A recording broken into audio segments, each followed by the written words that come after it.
Ciao a tutti e vi do il benvenuto sul mio canale. In questo video vi parlo di Giuseppe Graviano, un nome che ha fatto la storia della mafia italiana. In particolare di un evento nella vita di questo boss che ha avuto luogo il 27 gennaio del 1994. Quel giorno i carabinieri hanno pedinato Graviano e lo hanno ammanettato. Ma la storia dell'arresto di Giuseppe Graviano non è come tutte le altre. È ricca di zone d'ombra, soprattutto in merito a potenziali retroscena. In un interrogatorio del 7 febbraio 2020 ai giudici della Corte d'Assise di Reggio Calabria, Graviano stesso racconta di non essere realmente in latitanza. Inoltre, Graviano appartiene alla famiglia mafiosa di Brancaccio, un tempo facente parte del mandamento di Ciaculli, insieme alle famiglie di Roccella e Corso dei Mille. Dopo l'arresto di Giuseppe Lucchese, detto Lucchiseddu, il mandamento passa da Ciaculli a Brancaccio. Ben presto Giuseppe Graviano ne diviene il reggente insieme al fratello Filippo. Il curriculum criminale di Graviano è lungo e comprende diverse condanne per associazione mafiosa. Nella sentenza emessa dalla Corte d'Assise di Firenze del 21 febbraio del 2000 si legge come Giuseppe Graviano aveva la rappresentanza esterna del mandamento e compiti propriamente operativi. Filippo invece curava principalmente aspetti economici della famiglia e del mandamento. Giuseppe Graviano aveva sicuramente maggiore visibilità. Era lui a partecipare agli incontri di commissione ed aveva un rapporto diretto privilegiato con i vicini e con gli uomini d'onore, soprattutto quelli del gruppo di fuoco. All'interno di Cosa Nostra, Graviano è conosciuto come Madre Natura, emblematico dell'idea che egli aveva di sé. Graviano ha avuto un'ascesa criminale dettata dall'esigenza di sottrarsi ben presto alla giustizia. Infatti, già a 21 anni, nel 1984, pende su di lui un mandato di cattura con successiva condanna a 5 anni e 4 mesi di reclusione per l'appartenenza a Cosa Nostra. Sono stati molti i collaboratori di giustizia che hanno parlato di lui, tracciando un profilo dettagliato del personaggio. Uno dei più importanti di questi è stato Giovanni Brusca, che ha rimarcato i rapporti tra Graviano e Totò Riina, sottolineando come questi si fossero intensificati quando Graviano iniziò a contattare direttamente il capo di Cosa Nostra. Ma le dichiarazioni più interessanti poi arriveranno da Giovanni Drago, il quale afferma che i fratelli Graviano, Filippo, Benedetto e Giuseppe sono in realtà un'unica cosa, un'unica persona. Non c'è nulla che uno non sappia dell'altro e sono sempre d'accordo tra loro. Emanuele Di Filippo, un altro collaboratore di giustizia, conferma queste dichiarazioni, affermando che non c'era foglia che non passasse attraverso di loro.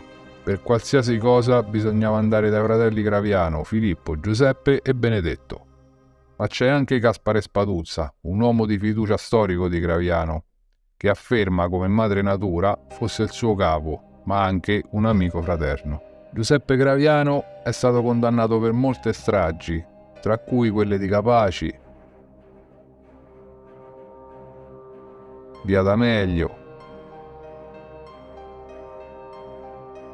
a Roma in Via Fauro, a Firenze in Via dei Georgofili, Milano in Via Palestro, ancora a Roma a Velabro e San Giovanni e quella tentata allo Stadio Olimpico.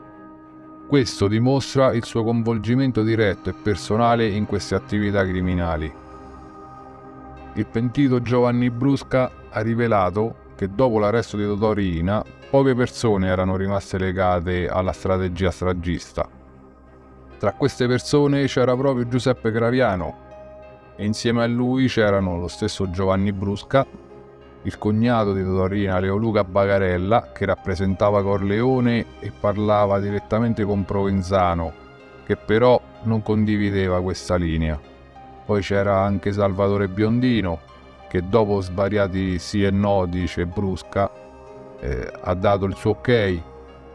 C'era anche Matteo Messina Denaro di Trapani. Brusca ha detto anche che Graviano ha sposato la linea stragista Corina e Leoluca Bagarella. Questa linea, nonostante ci fosse una trattativa in corso, Graviano ha continuato a sostenerla e la Corte d'Assise d'Appello di Firenze ha affermato che la responsabilità di Graviano era dovuta al suo personale contributo causale fornito alla perpetrazione delle stragi. In sostanza, la sentenza stabilì che Graviano debba rispondere direttamente e personalmente per il suo contributo attivo alla consumazione dei reati, non solo per la sua posizione di potere nella mafia. Le parole emesse dalla Corte d'Assise di Firenze sottolineano l'enorme importanza del ruolo che Giuseppe Graviano ha avuto nella strategia stragista dei Corleonesi.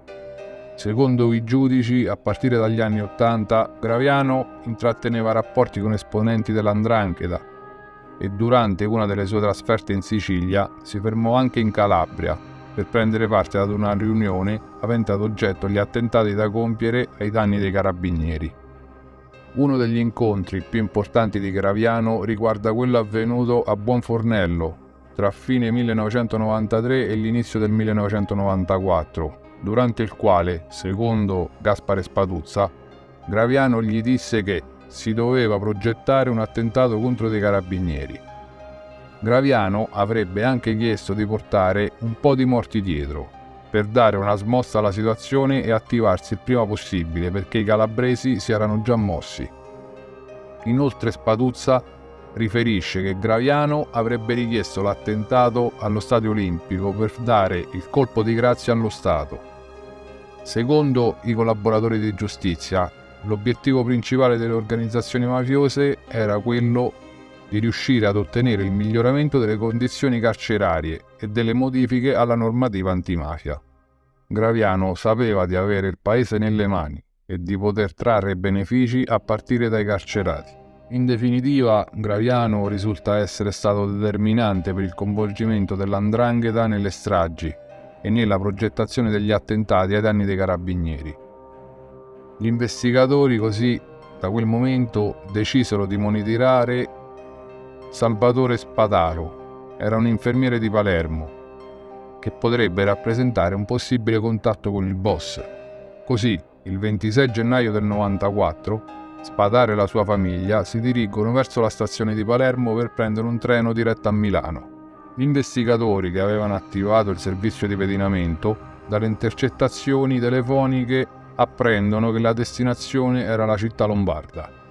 Grazie alle intuizioni, i carabinieri riescono ad arrestare Giuseppe Graviano insieme ad altre persone, tra cui suo fratello Filippo, dove si trovavano al ristorante Gigi il Cacciatore. Nonostante la loro latitanza in terra meneghina durasse già da almeno qualche mese, i Graviano sembravano vivere la loro fuga in piena libertà e in realtà erano stati notati anche in altre occasioni dal titolare del locale, che avevano confermato anche la loro presenza di altre 2 o 3 settimane prima di Natale. Il boss di Brancaccio durante il suo interrogatorio spiega di essersi spostato agevolmente da Omegna a Palermo, passando da Sirmione, da Viareggio, da Venezia e da Forte dei Marmi. Graviano è attualmente rinchiuso al regime del 41 bis. Le dichiarazioni di Graviano durante il suo interrogatorio sono state molto interessanti, ma anche piene di perplessità. Infatti il boss ha parlato delle intercettazioni registrate nel carcere in cui è detenuto e ha espresso la sua amarezza per la mancata abolizione del regime del 41 bis e dell'ergastolo. Diceva in quelle intercettazioni che non si aspettava l'arresto, perché dice che aveva una copertura favolosa. Ma le sue dichiarazioni più importanti e pesanti sono state fatte davanti alla Corte di Reggio Calabria nel gennaio del 2020. In quell'occasione il procuratore aggiunto di Reggio Calabria ha chiesto al boss di spiegare qual era il disegno che accomuna tutti i collaboratori di giustizia che parlano di lui.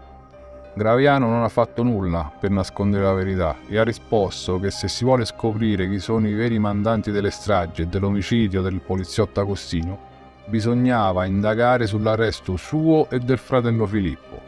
Inoltre ha affermato che la procura di Palermo dovrebbe avere i cassetti chiusi da quasi 40 anni e cercare l'agenda rossa, perché secondo lui c'è ancora molto da scoprire anche sulla morte di suo padre.